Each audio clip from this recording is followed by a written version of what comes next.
I just wanted to make this video because I mentioned in my previous video that I actually have 2 sets of retainers.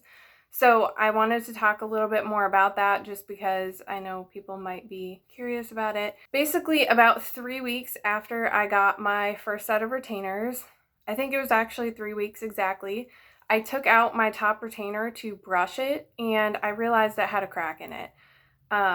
This was very, very frustrating to me because retainers are not cheap. I'm pretty sure I took it out the right way. I was being very gentle when I was brushing it, but I'm kind of wondering if it just was weak or something. It just had a very small like hairline crack like right here. And it wasn't major enough that it really caused a problem, but I wanted to reach out to the orthodontist anyway and let them know and see if I needed to get a new one because I wanted to make sure that my teeth were going to stay in line because after wearing braces for so long, I just didn't want anything to ruin that. So I went in and talked to the orthodontist about it and they said, yes, we'll get you a new retainer. So I just kept wearing the old one until the new one was made, which I think took a few days.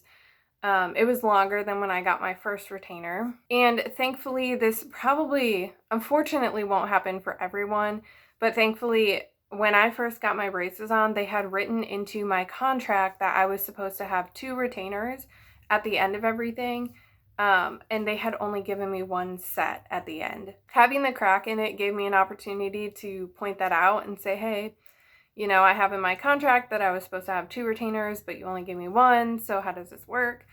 And it worked out. Thankfully, I didn't have to pay for it, and now I know that it is almost $200 for either a top only or bottom only of a retainer. So I know for sure that I do not want to break anymore. So now I just try to be extra careful when I take my retainer in and or put it in and take it out, and then also when I'm brushing it. When I'm brushing it, I try to make sure that I support it fully with my hand so that I'm not putting any weird pressure on it so that I don't break it.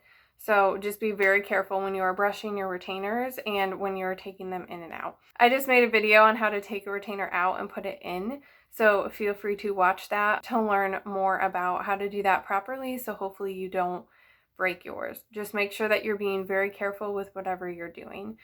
And again, when you first get retainers, they can be really, really tight and hard to get out, so you just kind of got to work them out. So sometimes it is a matter of going back and forth from each side, trying to like slowly work it out just so that you are being careful so you don't break it. Anyway, hopefully that answers that question. Thank you so much for watching this video. Feel free to like and subscribe and leave any comments below that you have, any comments or questions. I love to read those, and I love it when you guys ask questions that give me suggestions for future videos because I love to help you out and just have more content. So thank you so much for watching, and I'll see you in the next video.